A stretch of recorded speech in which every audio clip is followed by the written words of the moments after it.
بیوی کا رشتہ۔ ام المؤمنین سیدہ صدیقہ رضی اللہ تعالیٰ عنہ سے روایت ہے کہ نبی کریم صلی اللہ علیہ وآلہ وسلم مجھ سے بہت پیار محبت سے پیش آتے تھے۔ ان کا معمول تھا کہ کھانا کھانے سے پہلے میرے منہ میں نوالا ڈالتے، پھر خود کھاتے تھے۔ پانی پیتے تو پہلے مجھے پلاتے، پھر خود اسی جگہ سے پانی پیتے جہاں سے میں پیتی تھی۔ اس طرح میں بھی نہیں اپنے ہاتھ سے کھلاتی اور پانی پلاتی، پھر خود کھاتی تھی۔ ایک دفعہ جب میں نے نبی کریم صلی اللہ علیہ وسلم سے دریافت کیا تو اللہ کے رسول اللہ صلی اللہ علیہ وسلم نے فرمایا، میاں بیوی کا ایک دوسرے کا جھوٹا کھانا پینا اور ایک دوسرے کی طرف پیار کی نظر سے دیکھنا بھی ثواب ہے۔ ہمیشہ کسی ایسے شخص کے ساتھ رہے جو آپ پر اعتماد کرتا ہے، کوئی شخص جو آپ کو غضب کے بغیر پیار کرتا ہے، کوئی ایسا شخص جس نے آپ کی ساری خرابیاں اور غلطیاں دیکھی ہو اور پھر بھی آپ پر بھروسہ کرے۔ ایسے شخص کے ساتھ رہو جو آپ کی موجودگی پر فخر کرتا ہو اور آپ کی غیر موجودگی میں آپ کو یاد کرتا ہو۔ نکاح سے پہلے محبت کا دعویٰ عزم ہو سکتا ہے، نیت ہو سکتی ہے یا ارادہ ہو سکتا ہے، اس سے زیادہ کچھ نہیں ہو سکتا۔ اصل محبت کا میدان تو نکاح ہے۔ میں جب آپ کو دیکھتی ہوں مجھے قرآن مجید کی وہ آیات یاد آتی ہے، لَقَدْ خَلَقْنَا الْإِنسَانَ فِي أَحْسَنِ تَقْوِيمٍ، بے شک ہم نے انسان کو بڑا خوبصورت پیدا کیا۔ نبی کریم صلی اللہ علیہ وآلہ وسلم نے بیوی کی کمزوریاں تلاش کرنے سے منع فرمایا ہے۔ حالات جیسے بھی ہو، اگر ہم سفر نسلی ہو تو ہوشیاں غربت میں بھی رقص کرتی ہے۔ بیوی کے ساتھ گھر میں ناانصافی نہ ہونے دے۔ جب عورت کی عمر ہوتی ہے خاوند کی خدمت کرنے کی، اس کی دلداری کرنے کی، تو اس وقت اس کو زبردستی دیور جیٹھ ساس سسر نند کی خدمت پر مجبور کیا جاتا ہے۔ سارا دن ذمہ داریاں نبھاتے وہ اتنی تک چکی ہوتی ہے کہ لیٹتے ہی آنکھیں لگ جاتی ہے۔ اسے نہ خاوند کا خیال رہتا ہے نہ خود کا۔ نتیجہ یہ نکلتا ہے کہ خاوند باہر شکار ڈھونڈنے لگتا ہے، جس کی وجہ سے میاں بیوی میں لڑائیاں شروع ہو جاتی ہیں۔ ان سب کا ذمہ دار سسرال اور خاوند ہے۔ سسرال والوں کو چاہیے کہ بہو پر اتنی ہی ذمہ داری ڈالیں کہ وہ اپنے بچوں، خود کو اور خاوند کو بھی وقت دے سکے۔ اگر وہ نہیں سمجھتے اس بات کو تو خاوند کو چاہیے کہ وہ اپنی بیوی کے حق میں بولے۔ بیوی پر اپنی کمائی کا احسان نہ جتلائے۔ اگر آپ مزدور بن کر گھر کا خرچہ چلاتے ہیں تو وہ بھی 10 مزدوروں کے برابر گھر کا کام کرتی ہے۔ آپ کی کمائی پہ پہلا حق آپ کی بیوی بچوں کا ہے۔ ایک باپ کے لیے بچے کی تربیت کے لیے بہترین کام بچے کی ماں سے حسن سلوک ہے۔ کچھ مرد ساس بہو کے جھگڑوں سے تنگ آ کر بیوی کو طلاق دے دیتا ہے کہ چلو بیوی دوسری مل جائے گی، مگر ماں ایک ہی ہے۔ ایسے بیوقوف مرد یہ کیوں بول جاتے ہیں کہ ان کے گھر میں بھی ایک بہن ہے؟ اگر یہی سلوک اس کے ساتھ ہو تو کیا گزرے گی؟ یقین مانے اس سوچ کے ساتھ دوسری تو کیا آپ کو پہلی بیوی بھی نصیب نہیں ہوگی۔ سسرال میں ناشتہ بناتے ہوئے سوچ رہی تھی کہ کاش امی کے لیے بھی ایسی صبح اٹھ کر ناشتہ بنا لیتی، کتنی خوش ہو جاتی اور دعائیں الگ مل جاتی۔ بعد میں ان باتوں کا بہت احساس ہوتا ہے، پر کیا فائدہ۔ اس لیے لڑکیوں ابھی جتنا ہو سکے اپنے والدین کی خوب خدمت کرو، بعد میں تو ویسے بھی سسرال والوں کی خدمت کرنی ہوگی اور کوئی سراہنے والا یا دعوت دینے والا بھی نہیں ہوتا۔ کبھی بھی اپنی بیوی کو میں کے آنے جانے پر مکمل پابندی مت لگائے۔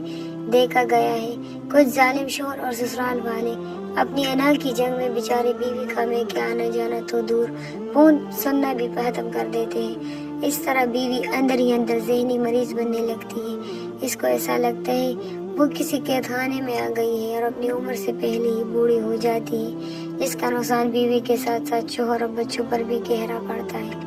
جب بیٹی مسکراتی ہے تو ماں کے دل کو کتنی ٹھنڈک پہنچتی ہے، ویسے ہی جب بہو مسکرائے تو منہ نہ بنائے۔ یہی سوچے کہ آپ کی تربیت سے آپ کا بیٹا اسے خوش رکھ رہا ہے۔ بہو بھی کسی کی بیٹی ہے۔ اللہ پاک ہر بہن بیٹی کی مسکراہٹ قائم و دائم رکھے، آمین۔ آپ ایک کامیاب ترین شوہر تبھی ثابت ہوگے اگر آپ نے اپنی بیوی کے مزاج کو پہچاننا سیکھ لیا اور آپ کو اس کے مزاج کے موافق اس کو چلانا آ گیا۔ عورت پیار کرنے والے کو شاید بھول جائے، پر عزت دینے والے کو کبھی نہیں بھولتی۔ مرد اور عورت مرد کو بنانے کے لیے مٹی فرشتوں کے ذریعے اللہ نے زمین سے منگوائی، لیکن عورت کے لیے مٹی نہیں منگوائی کہ اس کو مرد کی ہی ٹیڑھی پسلی سے بنائے، اور جس مرد کی پسلی سے وہ بنی ہے وہی اس کا محرم بنتا ہے، وہ اسی کی نکاح میں جاتی ہے کیونکہ وہ اس مرد کے وجود کا حصہ ہوتی ہے۔ معافی مانگنے کا مطلب ہمیشہ یہ نہیں ہوتا کہ آپ غلط ہیں اور دوسرا شخص صحیح ہے، اس کا مطلب یہ ہے کہ آپ اپنے رشتے کو اپنی انا سے زیادہ عزیز رکھتے ہیں۔ صرف عورت کے نصیب کے لیے ہی کیوں، مرد کو بھی تو اچھے نصیب کے لیے دعا دینی چاہیے، کیونکہ اگر عورت کے حصے میں غلط مرد آئے تو اس کا گھر خراب ہوتا ہے، اگر مرد کے حصے میں غلط عورت آ جائے تو اس کی پوری نسل تباہ ہو جاتی ہے۔ کبھی کبھی دل چاہتا ہے کہ دنیا کی تمام زبانیں سیکھو، پھر ہر زبان میں محبت لکھ کر تمہارے سامنے پیش کرو، مگر پھر دل وہ زبان محبت کے ایک لفظ انت الحیات پر آ کر ٹھہر سا جاتا ہے۔ جب تمہیں اپنی زندگی ہی لکھ دیا تو کہنے کو باقی کیا رہ گیا؟ شریک حیات، صرف خوبصورت لڑکی سے شادی کر کے آپ گھر میں ڈیکوریشن پیس تو لا سکتے ہیں، لیکن گھر بسا نہیں سکتے۔ شریک حیات کا نیک سیرت و دیندار باپردہ حیادار ہونا لازمی ہے۔ عورت کے اندر ایک دنیا بستی ہے، اس کے اندر کیا چل رہا ہے کسی کو پتہ نہیں چلتا۔ سب سے خوش قسمت وہ عورت جس کو پانے کے لیے مرد اپنے رب کے آگے روتا ہے۔ ایک مرد وہاں رہ سکتا ہے جہاں وہ سکون میں ہو، بھلے اسے سکون میں رکھنے والی جیسی بھی دکھتی ہو۔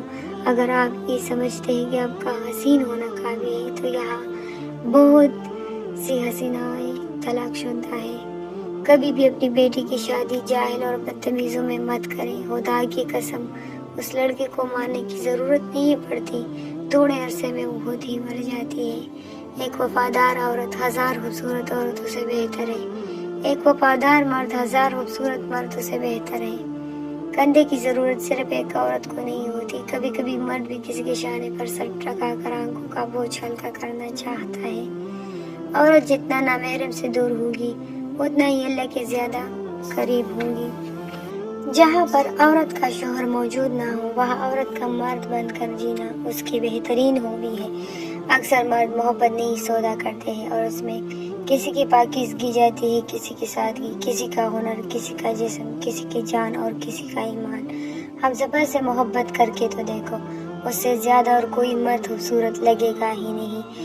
والدین کے بعد عورت کا سب سے مضبوط سہارا اس کا شوہر ہوتا ہے۔ اللہ پاک ہر عورت کے خاوند کو لمبی زندگی عطا فرمائے۔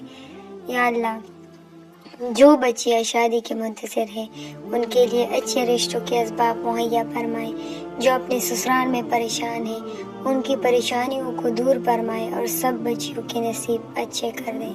آمین ثم آمین۔ یہ تھی ہماری آج کی کچھ اقوال جو میں نے آپ لوگ کو سنائی۔ اگر اس میں سے کوئی بھی اقوال پسند آیا ہو تو ویڈیو کو لائک ضرور کیجیے گا اور چینل کو بھی سبسکرائب کیجیے گا۔ ملتے ہیں نیکسٹ ویڈیو کے ساتھ۔ اللہ حافظ۔